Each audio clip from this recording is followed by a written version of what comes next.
Hi, Jeremy Cordeaux in the Court of Public Opinion.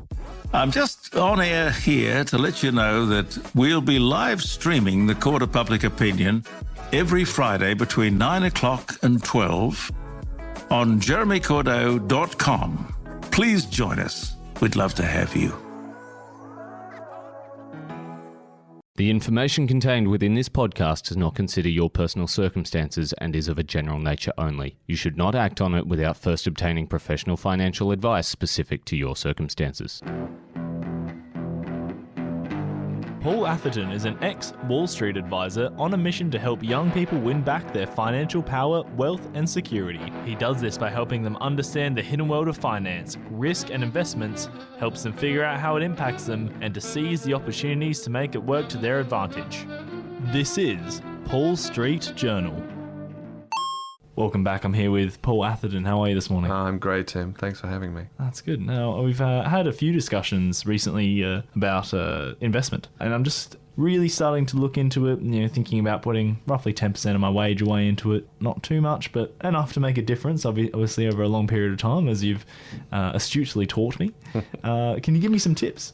Oh, yeah. So I'll take you over some of the top tips that I give my clients and actually anybody who asks me over a barbecue, and we'll see if we get to the end. The top 5 tips for you. So the first tip is I ask people is, do you know where your money is?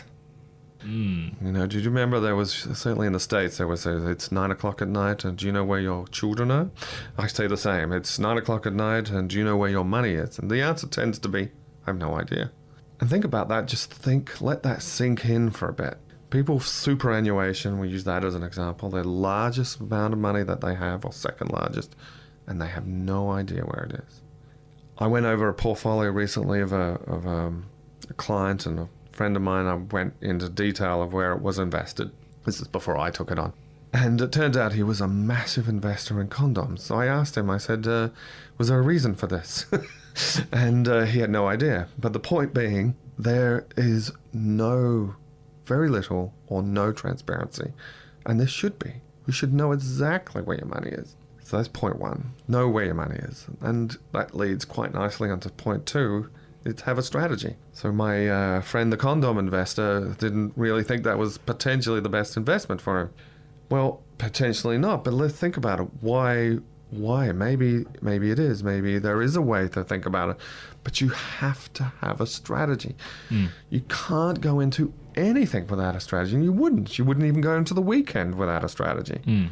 People have more ideas of like, well, this evening, well, this weekend I'll go meet my friends, we'll go out to dinner, we'll go out to... You've got a strategy for the weekend. I'm going to buy a new TV. You have a strategy for buying the new TV. But no strategy for the single largest pool of money in your life. The thing that'll make all the difference in the way you live and retire. No strategy. So I say build a strategy. And again, I think either work and become an insider and learn it, or work with somebody to build that strategy. Number 3 is simplicity. So back in my Wall Street days, a good test that we used to have when we used to talk to a trader, and as soon as he was telling me the reason he had this position, and he would show me graphs and lots of equations, and it would just be folders of information, that I really kind of knew I was on a BS vendor. He was talking rubbish, right? The more complex, you see, if you have a good strategy, it's simple. Yeah. Right? It is simple.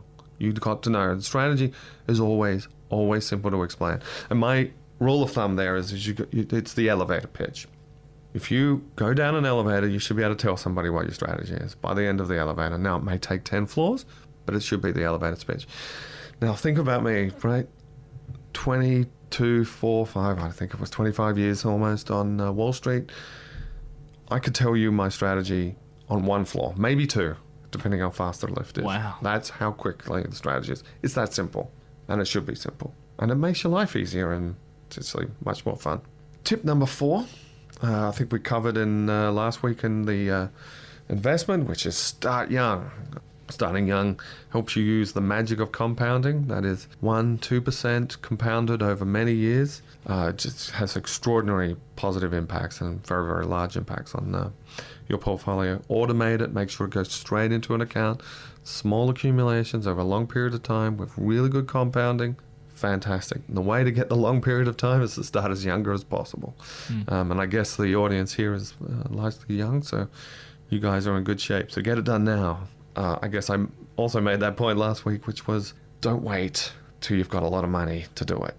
And that's equivalent to saying, I'm going to wait till I'm fit to go to the gym. No, you should do it now. Start now. The smallest amount of money done regularly, automated, have a big impact. Number 5. Now, this is an interesting one. I put it in here. Sometimes I put this as number 1, and that is stay out of debt. You've got to treat debt as absolutely terrible. This is going to be the thing you really least want to have in your life. And if you have it, you've got to treat it like a hot potato. And you've got to know everything you know about it. Everything. You see advertisement on television. There's a reason where, getting on debt seems like the happiest, most wonderful thing possible. Take this loan, for personal loans, for car loans. You think the way it's advertised, you think it was the most exciting thing that happened. Now, there's a reason, because banks make a lot of money out of this, but it's not for you. It's their most exciting adventure. It's very exciting for them.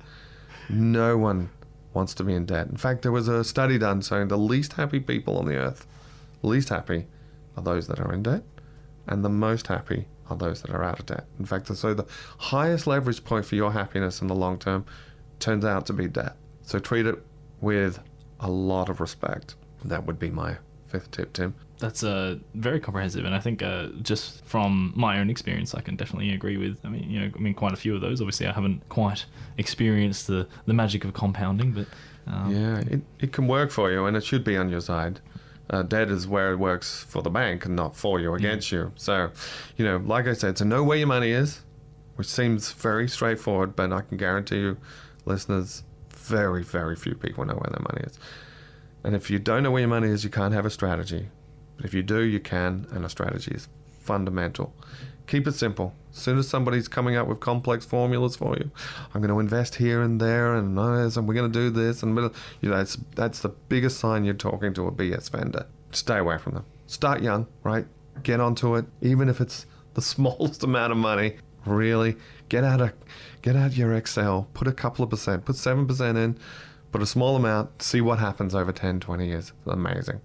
And then stay out of debt. Manage it. Sometimes you can't help it.